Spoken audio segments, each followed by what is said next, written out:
Hello guys, कैसे हैं आप सब लोग। उम्मीद करते हैं कि सब लोग बहुत बढ़िया होंगे और अपनी बोर्ड्स की तैयारी बहुत अच्छी तरीके से कर रहे होंगे।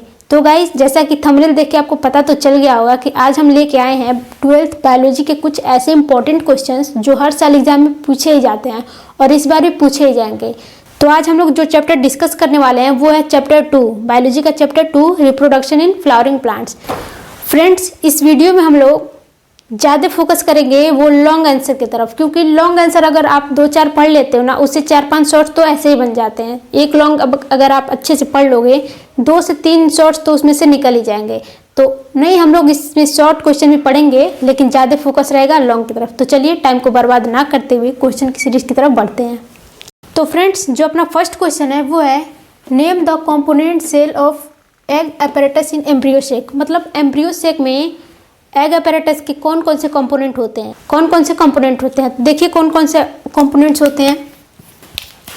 पहले तो इसका स्ट्रक्चर डिस्कस करते हैं हम लोग। स्ट्रक्चर कैसा होता है किसका, एम्ब्रियो सेक का स्ट्रक्चर ये होता है कुछ यहाँ पे। तो यही जो है ना एम्ब्रियो सेक, ये पूरा क्या है, ये अपना है एम्ब्रियो सेक। अब एम्ब्रियो सेक में एग apparatus कौन कौन से कंपोनेंट मिलके एग apparatus बनाते हैं। तो चलिए देखते हैं। देखिए इसी इतने स्ट्रक्चर को हम लोग बोलते हैं क्या, एग apparatus। तो ये जो हो जाता है, ये जो बड़ा वाला सेल रहता है इसको एग सेल बोलते हैं। ये जो दो आपको छोटे छोटे सेल्स दिख रहे हैं इन सबको बोलते हैं सिनर्जिड्स। ये सिनर्जिड्स। और यहाँ पे एग apparatus में एक और स्ट्रक्चर होता है जो ऐसे ऐसे रहता है, इसको कहते हैं फिलीफॉर्म apparatus।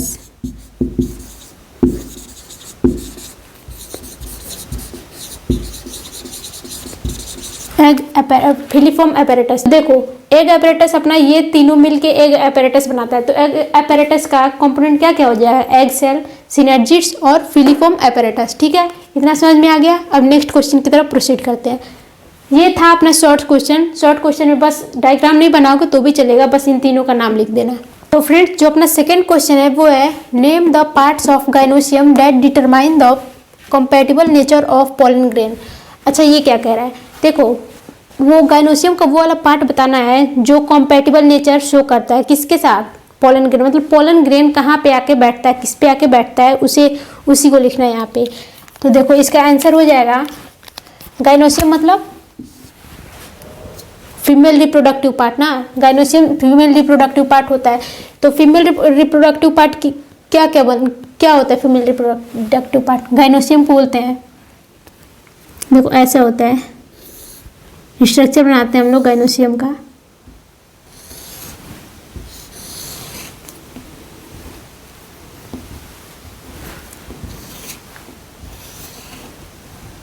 अब यहाँ पे कुछ ऐसा स्ट्रक्चर बना हुआ होता है। अब ये क्या है, इसको बोलते हैं ओवरी, ये है स्टाइल, ये है स्टिग्मा। ये अपना बन गया क्या, गाइनोसियम, या फिर इसको पिस्टिल भी कहते हैं। तो गाइनोसियम अगर एक है ना तो इसको पिस्टिल कहेंगे, और गाइनोसियम के कई पिस्टिल के 3-4 पिस्टिल अगर मिलकर हम लोग बोलेंगे तो उसे बोलेंगे गाइनोसियम। तो यहाँ पे पूछ रहा है पॉलन ग्रेन कहाँ पे आके बैठता है। तो कहाँ पे आके बैठता है, यहीं पे ना पॉलन ग्रेन। मान लो ये पॉलन ग्रेन, अब यहीं से पॉलन ट्यूब का फॉर्मेशन होगा, आगे जाके फर्टिलाइजेशन होगा। तो इसका एग्जाम्पल क्या हो जाएगा, पिस्टिल पे। गाइनोसियम किस पार्ट पे आके बैठता है, पिस्टिल पे। मतलब यही पूरा पिस्टिल है। तो अब इस इंटरेक्शन, जिस इंटरेक्शन से बैठता है उसको क्या कहते हैं, pollen pistil interaction. Pollen pistil interaction होता है। अब इससे हम लोग को साफ पता चल गया कि पॉलन कहाँ पे आके बैठता है, पिस्टिल पे। पिस्टिल के कौन से पार्ट पे, कभी कभी ये भी वाइवा में पूछ लेता है कि पिस्टिल के कौन से पार्ट पे आके पॉलन सबसे पहले बैठता है। तो ये सबसे ऊपर है, तो यहीं पे पॉलन बैठेगा आके। यहाँ पे स्टिकी सब्सटेंस होते हैं, यहीं पे पॉलन आके चिपक जाता है। तो इसको क्या कहते हैं, स्टिग्मा कहते हैं। तो चलिए इतना समझ में आ गया होगा, पढ़ते हैं अपने नेक्स्ट क्वेश्चन की ओर। तो फ्रेंड्स जो अपना थर्ड क्वेश्चन है वो है name the common function of cotyledon and न्यूसिलस perform. मतलब न्यूसिलस और कोटिलेडन कौन से ऐसे फंक्शन करते हैं जो फंक्शन सेम होते हैं, मतलब सेम फंक्शन करते हैं, ये उसी के फंक्शन का नाम लिखना, कौन कौन से फंक्शन करते हैं ये। तो देखो इसका आंसर हो जाएगा, कोटिलेडन क्या करता है, कोटिलेडन मतलब स्टोर करता है किसको, रिजर्व फूड मटेरियल को। तो पहला हो जाएगा storage of reserve food material. देखो दोनों कोटिलेडन और न्यूसिलस दोनों ही क्या करते हैं, रिजर्व फूड मटेरियल स्टोर करके रखते हैं। और इसका जो सेकंड क्वेश्चन हो जाएगा, सेकंड वो फंक्शन है वो प्रोवाइड नरिशमेंट।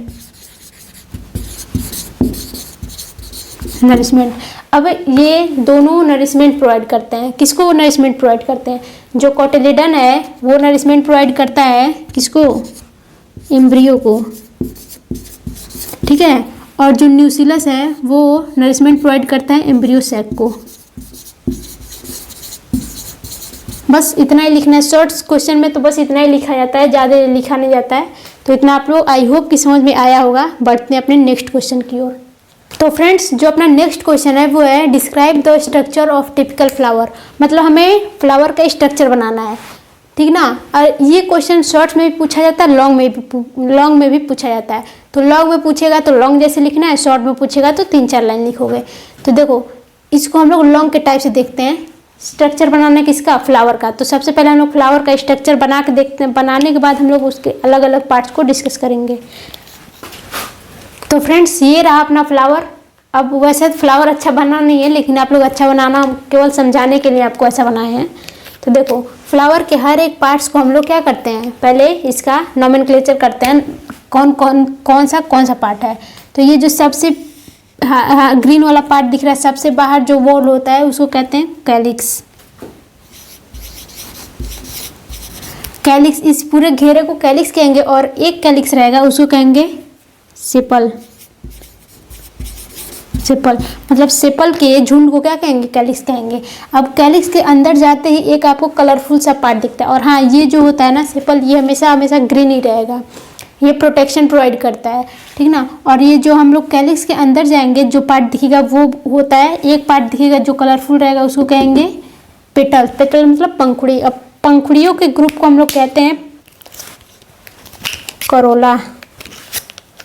क्या कहेंगे, करोला कहेंगे,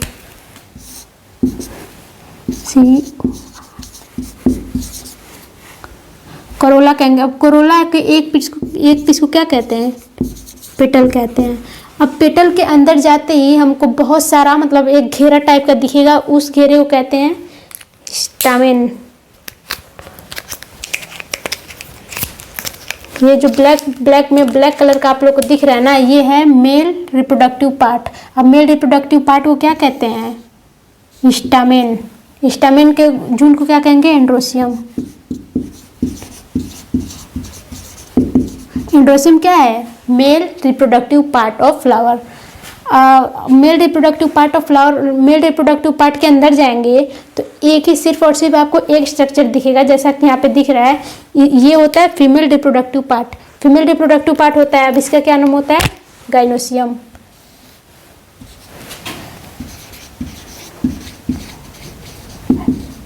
गाइनोसियम है ना, इसको हम लोग बोलते हैं पिस्टिल।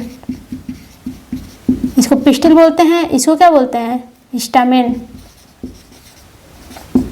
ये फीमेल रिप्रोडक्टिव पार्ट, ये मेल रिप्रोडक्टिव पार्ट, ये पेटल्स, ये है सेपल्स, ठीक है। यही बस स्ट्रक्चर होता है फ्लावर का। फ्लावर का स्ट्रक्चर लिखने के लिए आएगा तो हम एक डायग्राम बना के ऐसा इसका नाम सारे का रख देंगे, और फिर एक एक पार्ट को गाइनोसियम, एंड्रोसियम, करोला, कैलिक्स, एक एक पार्ट को हम लोग डिफाइन करना स्टार्ट कर देंगे, ठीक ना। तो कैसे डिफाइन करोगे, मान लो ये कैलिक्स है। कैलिक्स क्या होता है, outer most wall of the flower. तो आउटर मोस्ट वॉल कौन सा होता है, सेपल होता है। ये हमेशा ग्रीन कलर का होता है और ये प्रोवाइड करता है, क्या प्रोवाइड करता है, प्रोटेक्शन। किसको, जब बर्ड कंडीशन में रहता है फ्लावर, जब बर्ड कंडीशन में रहता है तो उसके ऊपर आप देखे होंगे कि ग्रीन वाला जो पार्ट होता है ना वो ऐसे चिपका रहता है, वही इसको प्रोवाइड करता है, क्या, प्रोटेक्शन। अब इसके अंदर जाओगे तो ये जो रेड वाला पार्ट दिख रहा है आपको, यही होता है पेटल्स। पेटल्स ग्रुप को कहते हैं कोरोला। देखो कोरोला क्या करता है, ये हमेशा कलरफुल रहेगा, पिंक, रेड, मतलब ग्रीन को छोड़ के सारे कलर, ऑलमोस्ट सारे कलर के दिख जाते हैं ये। तो ये जो कलरफुल होते हैं ना, ये क्या करते हैं, अट्रैक्ट करते हैं किसको, इंसेक्ट्स को अट्रैक्ट करते हैं, ताकि इंसेक्ट्स इनके पास आएँ और क्या करें, पॉलिनेशन करें। ठीक है, इंसेक्ट्स या फिर बर्ड्स वगैरह सबको ये अट्रैक्ट करता है, ताकि वो सब अब पॉलिन ग्रेन लेके आएँ और इसके स्टिग्मा पे छोड़ दें। और देखो अगर एंड्रोशियम में ये ब्लैक जो पार्ट बनाए हैं, ये क्या काम करता है, ये होता है male reproductive part. Male reproductive part क्या करता है, मेल गैमेट को बनाता है। ये मेल गैमेट को बना के स्टिग्मा कौन सा होता है, फीमेल गैमेट स्टिग्मा, सॉरी ये पिस्टिल क्या होता है, फीमेल गैमेट। फीमेल गैमेट क्या करता है, एक सेल को बनाता है। तो फर्टिलाइजेशन यही हो जाता है। यही रहा आपका सबके बारे में लिख के सबका फंक्शन लिखोगे। सबका फंक्शन क्या होता है, 3-3 4-4 लाइन सबके बारे में लिख दोगे, एक स्ट्रक्चर बना दोगे एक बड़ा सा सुंदर सा, तो ये आपका क्वेश्चन कंप्लीट हो जाएगा। तो हम बढ़ते हैं नेक्स्ट क्वेश्चन की ओर, इस क्वेश्चन को रफ करते हैं। फ्रेंड्स, जो अपना नेक्स्ट क्वेश्चन है वो है explain the process of mega sporogenesis. तो ये भी लॉन्ग आंसर ही है आप लोग का। तो मेगा स्पोरोजेनेसिस का हम लोग को बताना है प्रोसेस। मेगा स्पोरोजेनेसिस सबसे पहले जानेंगे वो होता क्या है। तो मेगा स्पोरोजेनेसिस, अच्छा मेगा मतलब लार्ज होता है। अच्छा लार्ज क्या होता है, मेगा स्पोरोजेनेसिस मतलब हम लोग को स्पोर बनाना है। कौन सा, या तो मेल या तो फीमेल गैमेट का बात हो रहा है। स्पोर मतलब मेल या फिर फीमेल गैमेट समझ लो। अच्छा स्पोर मतलब समझ गए। और जेनेसिस मतलब, जेनेसिस यहाँ पे वर्ड जो लिखा है इसका मतलब सिंथेसिस या फिर फॉर्मेशन। ठीक है, इसका मतलब फॉर्मेशन होता है। और इसका मतलब लार्ज होता है, इसका मतलब स्पोर मतलब गैमेट से रिलेटेड है। अब देखो लार्ज कौन सा होता है, मेल गैमेट लार्ज होता है कि female gamete, female gamete large होता है। फीमेल गैमेट एक ही बनता है और बड़ा बनता है, और मेल गैमेट जो है छोटे छोटे बहुत सारे बनते हैं। तो यहाँ हम लोग को बताना है एग सेल के बारे में बात हो रहा है, ठीक ना। मतलब मेगा स्पोरोजेनेसिस मतलब मेगा सेल मतलब एग सेल को बनाना है। तो एग सेल कैसे बनता है लिखना, आप लोग लिख लीजिएगा, हम सिर्फ यहाँ पे आपको समझा दे रहे हैं। तो देखो सबसे पहले मेगा स्पोरोजेनेसिस एक प्रोसेस होता है कि इसका फॉर्म हम यहाँ पे लिख रहे हैं आंसर। मेगा स्पोरोजेनेसिस का definition,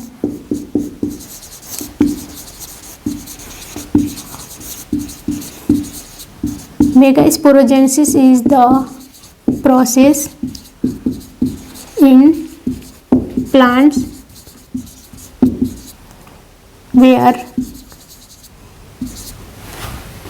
where megaspore mother cell means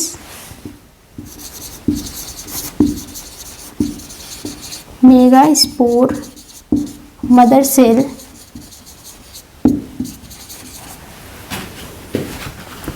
अब मेगास्पोर मदर सेल को हम लोग एक और नाम से जानते हैं, कौन सा, मेगास्पोरोसाइट, ब्रैकेट में मेगास्पोरोसाइट। अब ये मेगास्पोरोसाइट क्या होता है, हैप्लॉइड होता है कि डिप्लॉइड होता है, मेगास्पोरोसाइट डिप्लॉइड होता है। तो इसको हम लोग 2n लिख देते हैं। मेगास्पोरोसाइट अंडरगो मियोसिस। अच्छा मियोसिस होगा तो क्या होगा, डिप्लॉइड का मियोसिस होता है तो वो हैप्लॉइड बनता है, ठीक ना। Undergo meiosis and form megaspore.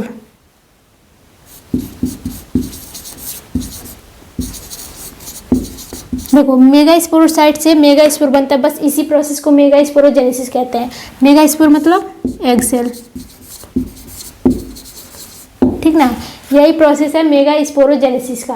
Megasporogenesis is the process in plants where megaspore mother cell megasporocyte 2n undergo, 2n क्यों लिखा है क्योंकि ये डिप्लॉइड होता है, अंडरगो मियोसिस। मियोसिस के होते ही वो कौन सा हो जाएगा, अब डिप्लॉइड था तो मियोसिस के होते ही वो कौन सा हो जाएगा, मेगास्पोर बन जाएगा। मेगास्पोर क्या होता है, हैप्लॉइड होता है, n होता है मतलब हैप्लॉइड।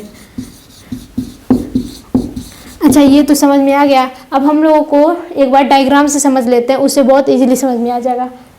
तो देखो सबसे पहले होता क्या है मेगास्पोरोजेनेसिस में, क्या बताया था हमने, megasporo mother cell. Megaspore mother cell मतलब मेगास्पोरोसाइट। यहाँ पे एक मेगास्पोरोसाइट रहता है, थोड़ा बड़ा बनाते हैं दिखेगा क्लियरली। यहाँ एक 2n क्या होता है, 2n मेगास्पोर मदर सेल होता है, ठीक ना। अब इसमें मियोसिस होता है, मियोसिस फर्स्ट होगा पहले, यहाँ लिखते जाओ, मेंशन करते जाओ। मियोसिस फर्स्ट, मियोसिस 1 होते ही क्या होगा, ये 2 सेल में डिवाइड हो जाएगा, 1 और 2, ये 2 सेल में डिवाइड हो गया। अब ये दोनों कैसे होंगे, हैप्लॉइड हो जाएंगे, ठीक ना, ये एन हो जाएंगे। अब मियोसिस 1 हुआ, मियोसिस 1 होने के तुरंत बाद मियोसिस 2 होता है। और मियोसिस 2 किसके सिमिलर होता है, मियोसिस 2 सिमिलर होता है माइटोसिस के, मतलब माइटोसिस के सिमिलर होगा तो सेम यही सेल बन जाएंगे यहाँ पे।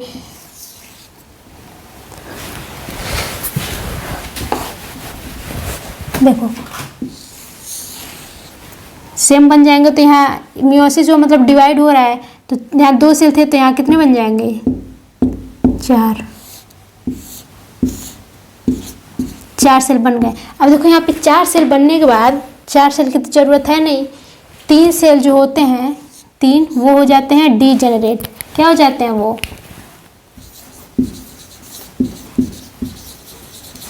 3 डीजेनरेट होने के बाद सिर्फ एक ही सेल फंक्शनल बचता है, सिर्फ एक ही न्यूक्लियस फंक्शनल बचता है, जिसमें आगे माइटोसिस होता रहता है और वो बनाता है क्या, मेगा स्पोर बना लेता है बाद में। तो चलिए ये जो फंक्शनल एक बचा ना, ये सारे डीजेनरेट हो गए तीनों, अब एक फंक्शनल बचा जो काम में आएगा, वो यहाँ पे एक बच गया। और ये कौन सा है, ये भी हैप्लॉइड ही है, क्योंकि ये सारे हैप्लॉइड बनते आ रहे थे। तो ये बन गए हैप्लॉइड, ये बन गया हैप्लॉइड सेल। अब इसमें कई बार माइटोसिस होगा, कई बार माइटोसिस होने के बाद ये आपको क्या बना लेगा, एम्ब्रियो सैक, एम्ब्रियो सैक बनाना। अब देखिए कैसे बनाता है, यहाँ पे हुआ माइटोसिस, यहाँ पे होगा माइटोसिस। अच्छा यही कौन सा बचा, यही फंक्शनल बचा, फंक्शनल बस एक ही बचता है, सारे तीनों डिजेनरेट हो जाते हैं। अब इसमें माइटोसिस होते ही ये भी 2 सेल बन गए। नहीं, अभी इसमें सेल डिवीजन नहीं होता है, सेल का डिवीजन नहीं होता है। अब ये जो फंक्शनल बचा इसमें सिर्फ और सिर्फ होता है कैरियोकाइनेसिस, मतलब सिर्फ न्यूक्लियस डिवीजन होता है।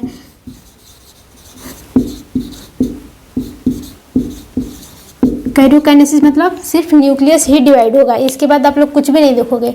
तो एक न्यूक्लियस डिवाइड होके 2 न्यूक्लियस बना, अब ये दो न्यूक्लियस फिर से माइटोसिस होगा। यहाँ देखो एक बार माइटोसिस हुआ, अलग कलर से लिखते हैं,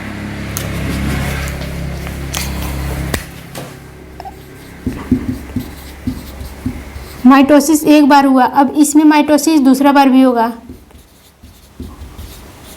सेकेंड टाइम माइटोसिस होने के बाद सिमिलर एक ही सेल रहेगा, लेकिन उसमें कैरियोकाइनेसिस होगा ना, तो न्यूक्लियस कितने हो जाएंगे, 1 2 3 4 हो गए। अब ये भी कौन से रहेंगे, ये भी हैप्लॉइड ही रहेंगे। तो अब नेक्स्ट क्या होता है, फिर से इसमें माइटोसिस होगा, माइटोसिस कौन सा होगा, 1 2 माइटोसिस 3। अब माइटोसिस 3 होने के बाद अभी इसमें कितने सेल्स बने हैं,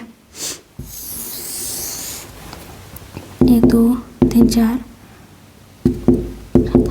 देखो माइटोसिस 3 होने के बाद इसमें 4 सेल से 4 न्यूक्लियस से 8 न्यूक्लियस बन जाते हैं।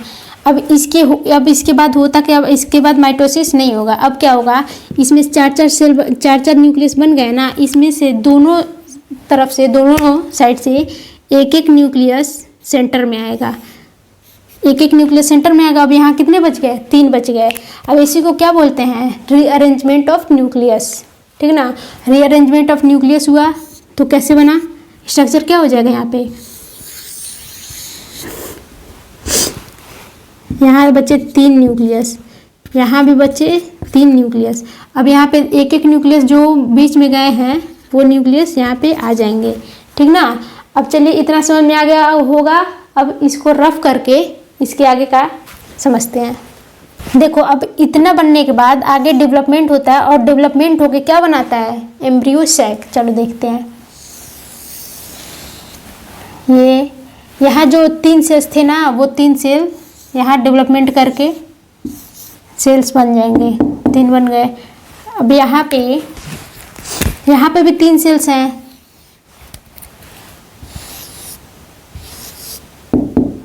अब यहाँ पे बीच में 2 सेल्स बने थे, 2 न्यूक्लियस बचे थे, इनका 1 सेल बन जाता है, ठीक ना। तो देखो यहाँ पे जो तीनों सेल्स बने हैं ना, 3 सेल जो यहाँ पे थे, 3 न्यूक्लियस थे, उनसे जो सेल्स बने हैं, इन तीनों सेल्स को कहते हैं एंटीपोडल सेल्स। Antipodal cells. अब यहाँ पे जो एक बड़ा सा आप लोग को स्ट्रक्चर दिख रहा है जो वो है एग सेल। एग सेल जो हम लोग को बनाने के लिए इतनी बड़ी प्रोसेस पढ़े हैं जिसको मेगा स्पोरोजेनेसिस बोलते हैं। अब यहाँ पे जो दो सेल आप लोग को दिख रही हैं इन दोनों सेल्स को सिनर्जिड्स बोलते हैं, सिनर्जिड्स। अच्छा, ये जो स्ट्रक्चर आपको बीच में दिख रहा है, दो न्यूक्लियस बने हैं, इनको बोलते हैं पोलर न्यूक्लियाई, पोलर न्यूक्लियाई बोलते हैं। ये जो अपना पूरा स्ट्रक्चर बना हुआ है इस स्ट्रक्चर को क्या बोलेंगे? स्ट्रक्चर को बोलते हैं एम्ब्रियो सैक। अच्छा, हम लोग जो मेगा स्पोरोजेनेसिस पढ़ रहे थे वो मेगा स्पोरोजेनेसिस हम लोग का मेन मोटो था ये बनाने का, क्या? एग सेल बनाने का मेन मोटिव रहता है इस मेगा स्पोरोजेनेसिस का। अब बन गया ये, क्या बन गया? Embryo sac. अच्छा देखो एम्ब्रियो सैक, अच्छा ये एम्ब्रियो सैक स्ट्रक्चर कभी कभी ऐसा पूछता ना, एम्ब्रियो सैक को क्या कहते हैं? एम्ब्रियो सैक में देखो कितने सेल्स हैं, 1 2 3 4 5 6, और ये जो बड़ा सा आपको दिख रहा है ये सारा वो एक ही सेल है, ठीक ना, वो एक ही सेल है। तो कितने सेल हो गए? 1 2 3 4 5 6, और ये बड़ा वाला सेंट्रल सेल बोलते हैं जिसको, 1 7 सेल। अच्छा 7 सेल हो गए। अब इसमें न्यूक्लियस काउंट करो तो कितने न्यूक्लियस हैं? 1 2 3 4 5 6 7 8 न्यूक्लियस हैं, 8 न्यूक्लियस हैं। तो इस पूरे स्ट्रक्चर को हम लोग बोलते हैं 7 सेल्ड एंड 8 न्यूक्लिएटेड। तो अब एम्ब्रियो सैक कैसा होता है? वो 7 सेल्ड और 8 न्यूक्लिएटेड स्ट्रक्चर होता है एम्ब्रियो सैक। तो चलो ये अपना मेगा स्पोरोजेनेसिस आई थिंक कि आप लोग को समझ में आया होगा। तो बढ़ते हैं अपने नेक्स्ट क्वेश्चन की ओर, इसे रफ करते हैं। फ्रेंड्स, जो अपना 6th क्वेश्चन है वो है what is pollination, discuss the types of pollination. तो हमें पता करना है, बताना है कि पॉलिनेशन क्या होता है।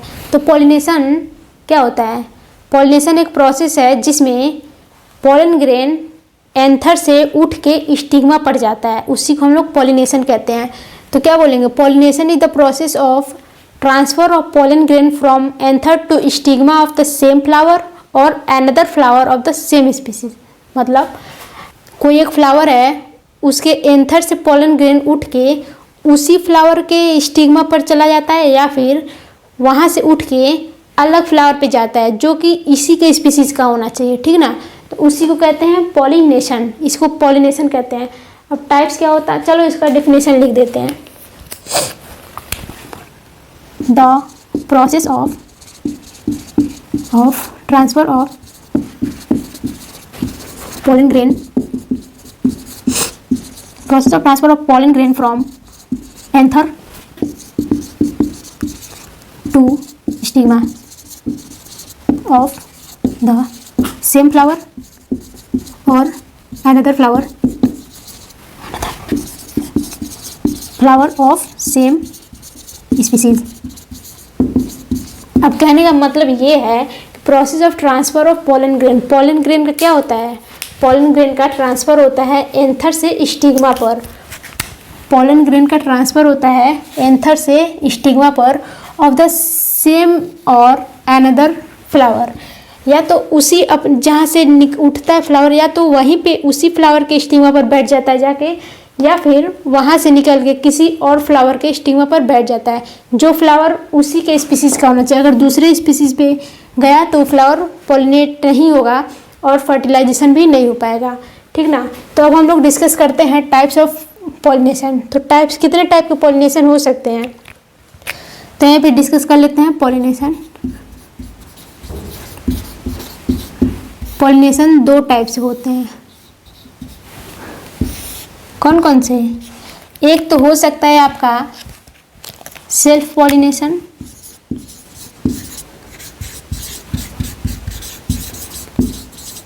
एक होता है क्रॉस पॉलिनेशन।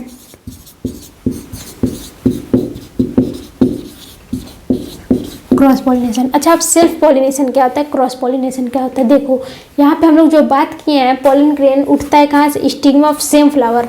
अगर सेम फ्लावर पे जाके बैठ जाता है तो उसको बोलते हैं सेल्फ पॉलिनेशन। और अगर फ्लावर एक फ्लावर से अगर एंथर एक फ्लावर सॉरी अगर पोलन ग्रेन एक फ्लावर से उठ के दूसरे किसी फ्लावर दूसरे प्लांट के फ्लावर पे जाके मतलब उसी स्पीसीज का होना चाहिए उस फ्लावर पे जाके बैठता है तो उसको कहते हैं क्रॉस पॉलिनेशन, ठीक ना। अब सेल्फ पॉलिनेशन भी दो टाइप के हो सकते हैं। अच्छा पहले क्रॉस पॉलिनेशन ये इसका बात कर लो। क्रॉस पॉलिनेशन दो टाइप से होता है। क्रॉस पॉलिनेशन दो टाइप से होता है मतलब एक जगह से उठ के दूसरी जगह जाता है तो वो हम लोग दो टाइप से कर सकते हैं। एक हो जाता है बायोटिक कंपोनेंट, इसकी बायोटिक पॉलिनेशन, एबायोटिक। अच्छा बायोटिक एबायोटिक क्या होता है? बायोटिक मतलब लिविंग ऑर्गेनिज्म, एबायोटिक मतलब नॉन लिविंग ऑर्गेनिज्म।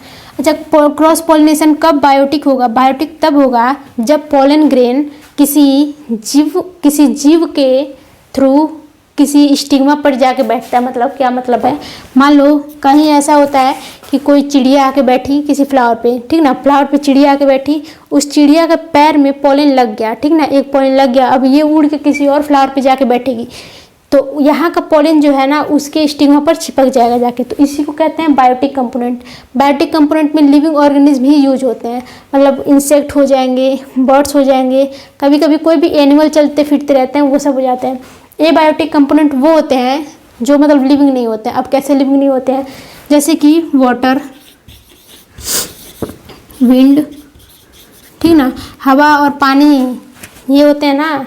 तो हवा पानी के थ्रू जब पोलन एक जगह से उठ के किसी और स्टिग्मा पर चले जाते हैं तो उनको हम लोग कहते हैं एबायोटिक पॉलिनेशन। एबायोटिक कंपोनेंट के थ्रू जो पॉलिनेशन होता है उन्हें एबायोटिक पॉलिनेशन कहते हैं। यहाँ पे देखो बायोटिक कंपोनेंट में बाय बर्ड्स हो जाएंगे या फिर बाय इंसेक्ट्स हो जाएंगे। अच्छा अगर बर्ड्स के थ्रू होगा, अगर बर्ड्स के थ्रू पॉलिनेशन हो रहा है तो उन्हें बोलते हैं ऑर्निथोफिली। कहाँ लिखे? बर्ड्स के थ्रू अगर पॉलिनेशन होगा तो उसे कहते हैं ऑर्निथोफिली।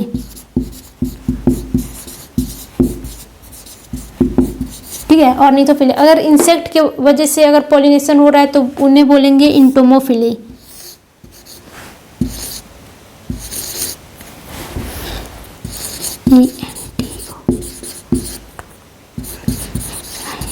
इंटोमोफिली बोलेंगे। अगर वाटर के थ्रू हो रहा है पॉलिनेशन तो उसे हाइड्रोफिली बोलते हैं।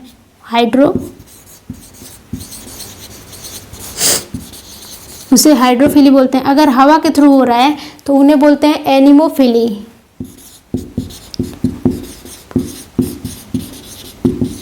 ठीक है, एनिमोफिली बोलते हैं, LY।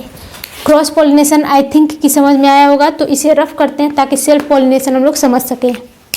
देखो अब सेल्फ पॉलिनेशन है, ये भी दो तरह से होता है, दो तरीके से होता है। कैसे? एक तरीके को बोलते हैं ऑटोगैमी और दूसरे को बोलते हैं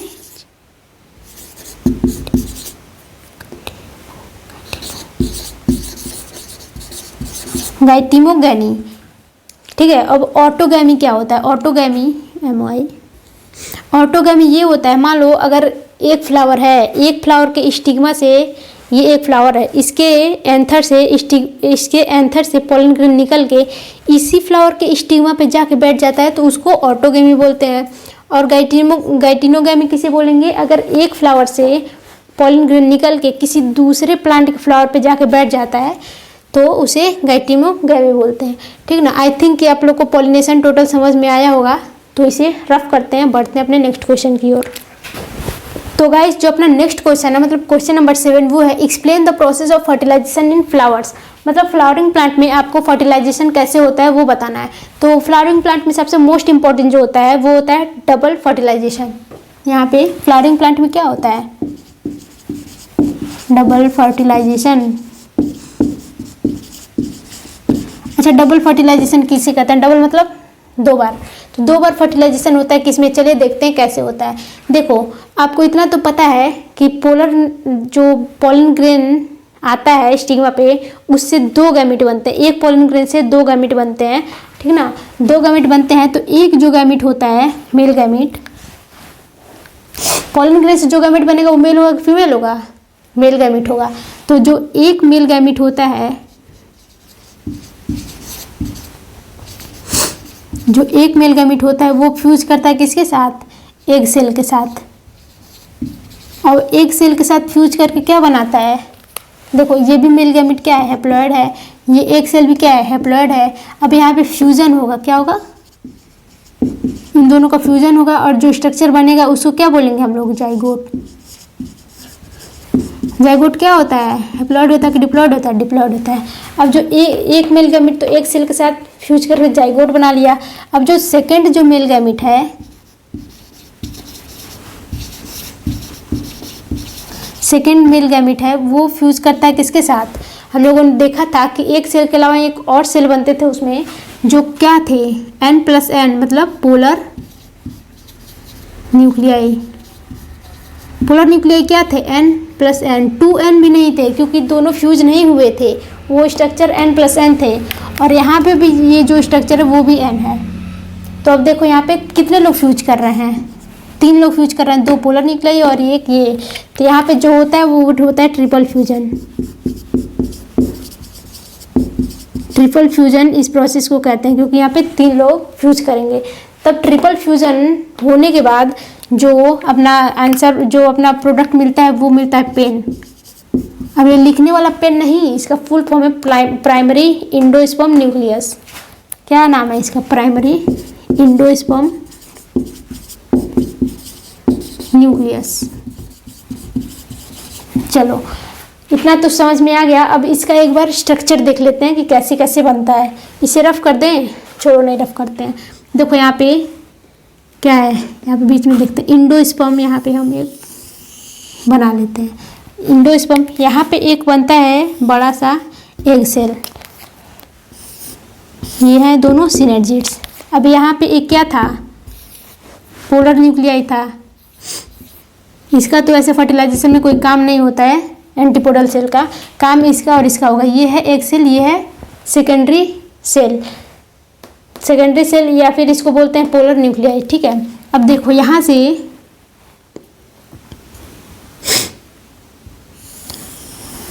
ये आपका हो गया कुछ, मान लो ओव्यूल हो गया, इसको छोड़ो अभी। यहाँ से जो ऊपर से आपका आएगा पोलन ट्यूब,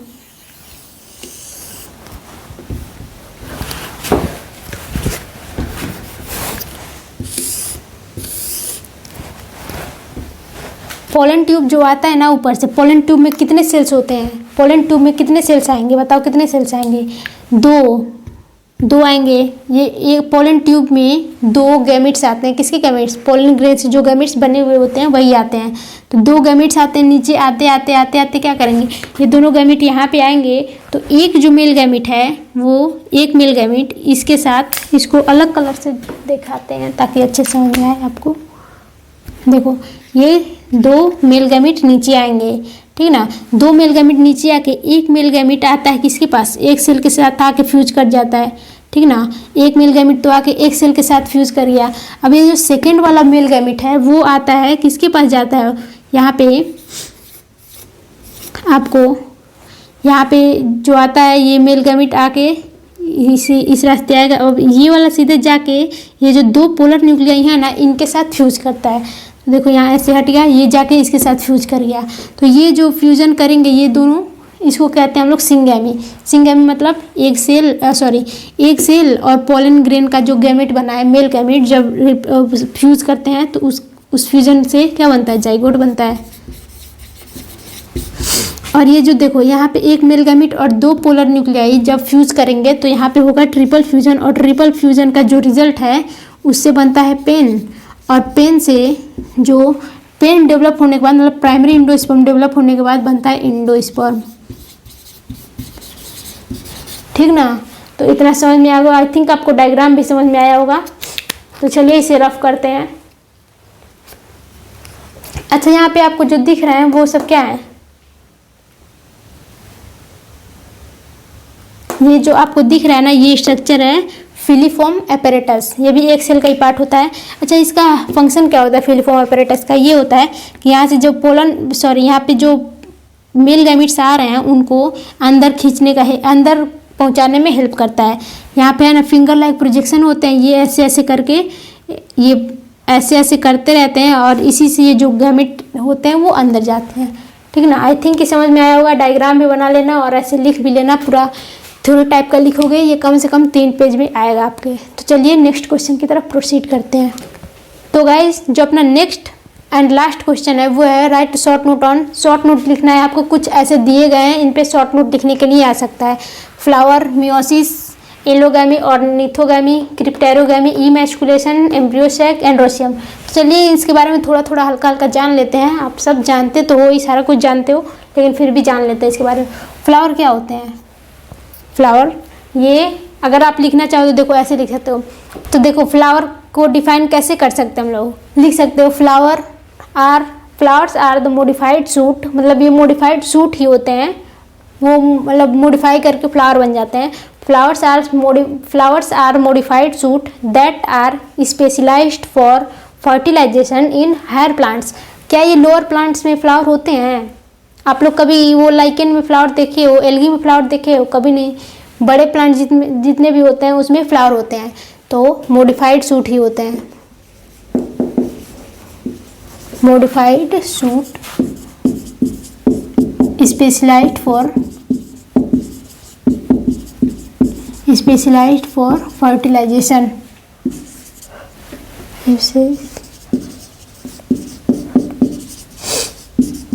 फर्टिलाइजेशन के लिए ये बने होते हैं फ्लावर। अच्छा, फर्टिलाइजेशन केवल फ्लावर से क्यों होता है?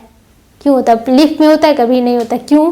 क्योंकि जितने भी रिक्वायरमेंट होते हैं फर्टिलाइजेशन के, मतलब मेल और फीमेल गैमेट्स के फर्टिलाइजेशन होंगे ना, फ्यूचर फर्टिलाइजेशन के लिए रिक्वायरमेंट होगी ना मेल और फीमेल गैमेट की, तो वो गैमेट फ्लावर्स पे ही बनते हैं। इसीलिए फ्लावर्स इंपॉर्टेंट होते हैं किसमें? फर्टिलाइजेशन में। और सेक्सुअल रिप्रोडक्शन में भी फ्लावर ही इंपॉर्टेंट होते हैं। ठीक ना। अब सेकंड है मियोसिस। अच्छा, मियोसिस क्या होता है? मियोसिस वो होता है, एक डिवाइड होता है। मियोसिस एक टाइप का डिवीज़न होता है जो कि डिवाइड करने के बाद आधा बन जाता है। मतलब मान लो एक हम लोग बना रहे हैं 2n, मतलब डिप्लॉयड सेल को हैप्लॉयड सेल में कन्वर्ट करता है। डिप्लॉयड सेल हैप्लॉयड सेल कब बनते हैं? जब उनमें मियोसिस होगा तभी वो बनेंगे। मियोसिस कितने होते हैं? 2 मियोसिस। एक मियोसिस फर्स्ट होता है जिसमें रिडक्शनल डिवीज़न होता है, वही जो मियोसिस फर्स्ट होता है ना वही रिडक्शनल डिवीज़न होता है। मतलब रिडक्शन मतलब जो डिप्लॉयड होते हैं डिप्लॉयड हैप्लॉयड बन जाते हैं, रिड्यूस हो गए। और जो मियोसिस 2 होता है वो एकदम सेम टू सेम माइटोसिस जैसे होता है। मतलब मान लो हैप्लॉयड सेल मियोसिस 1 में हैप्लॉयड बन गए थे, तो मियोसिस 2 जो होगा उसमें वही हैप्लॉयड सेल सेम वही कॉपी हो जाएंगे। ठीक ना। तो वही मियोसिस 2 हो जाता है और वो होता है क्या? Same as mitosis. जो थर्ड है वो है एलोगैमी। अच्छा, एलोगैमी क्या होता है? एलोगैमी क्रॉस फर्टिलाइजेशन पढ़े हो ना, क्रॉस फर्टिलाइजेशन को ही एलोगैमी कहते हैं।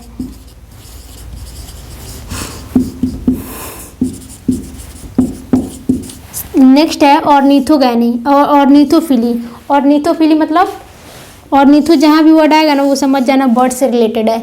तो जब फर्टिलाइजेशन बर्ड्स के थ्रू होता है, बर्ड्स के थ्रू जब फर्टिलाइजेशन होगा, सॉरी जब बर्ड्स के थ्रू पॉलिनेशन होता है उस पॉलिनेशन को कहते हैं ऑर्निथोफिली। नेक्स्ट है वो है क्रिप्टेरोफिली। क्रिप्टेरोफिली ये होता है जब पॉलिनेशन किसके थ्रू होता है? बैट्स के थ्रू। बैट्स मतलब चमगादड़। बैट्स मतलब जब चमगादड़ के थ्रू होगा। अच्छा, चमगादड़ क्या होते हैं? चिड़िया में आते हैं? बर्ड्स में आते हैं क्या चमगादड़? नहीं, चमगादड़ क्या होता है? मैमल्स होते हैं। चमगादड़ मैमल। अगर बैट्स के थ्रू जब पॉलिनेशन होता है तो उसे कहते हैं क्रिप्टेरोफिली। इमैस्कुलेशन क्या होता है? देखो, इमैस्कुलेशन एक टेक्निक है। अगर हम लोगों को इमैस्कुलेशन ऐसा होता है, कभी आंसर आया था what is emasculation, why do we perform emasculation. तो इमैस्कुलेशन ये होता है कि अगर हम लोग क्यों करना चाहते हैं इसको, इसलिए करना चाहते हैं क्योंकि हम लोग अगर फर्टिलाइजेशन सेल्फ फर्टिलाइजेशन को हम लोग चाहते हैं, सेल्फ फर्टिलाइजेशन ना हो, क्रॉस फर्टिलाइजेशन हो, मतलब एक फ्लावर का एंथर निकल के दूसरे फ्लावर के स्टिग्मा पर जाके चिपके, इस फर्टिलाइजेशन को हम लोग क्या कहते हैं? Cross fertilisation. और हम लोग का मेन पर्पज़ होता है कि अगर हम लोग को क्रॉस फर्टिलाइजेशन कराना है तो हमको इमैस्कुलेशन करना जरूरी होता है। चलो देखें इमैस्कुलेशन होता क्या है।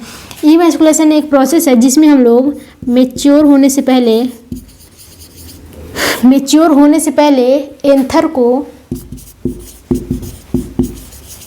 एंथर को क्या करते हैं, प्लांट से रिमूव कर देते हैं, मतलब उस फ्लावर से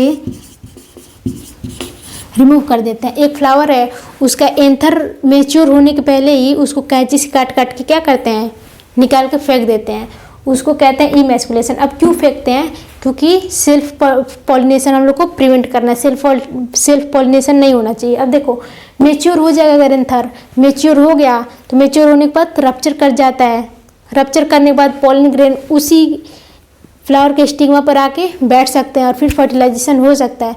ये हम लोग को नहीं चाहिए, ठीक ना, ये नहीं कराना, इसीलिए इसको मैच्योर होने के पहले ही जल्दी से निकाल के फेंक दिया जाता है, कैंची से कट करके फेंक दिया जाता है।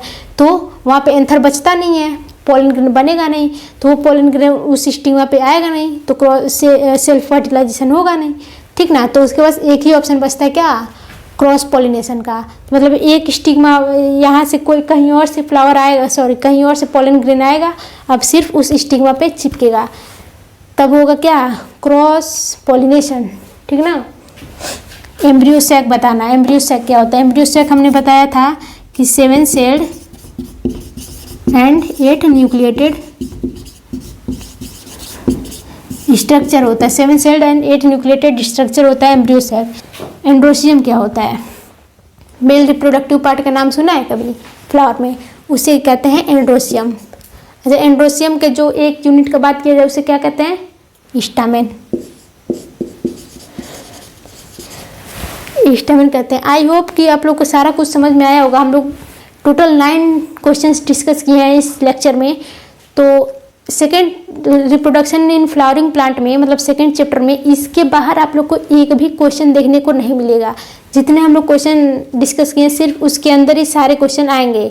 तो बस आप लोग 9 क्वेश्चन पढ़ लेना, इसके बाहर कुछ पढ़ने की ज़रूरत नहीं है, ठीक ना। तो हम लोग मिलते हैं नेक्स्ट वीडियो में चैप्टर नंबर 3 को लेकर, चैप्टर नंबर 3 के इंपॉर्टेंट क्वेश्चंस को लेकर। तब तक आप लोग इसे पढ़ते रहिए और आई होप कि सारा कुछ समझ में आया होगा। तो अगर समझ में आया है तो वीडियो को लाइक करके चैनल को सब्सक्राइब कर दीजिए और बेल आइकन दबाना ना भूलें, ताकि हमारे कोई भी वीडियो सबसे पहले आप तक पहुँचे।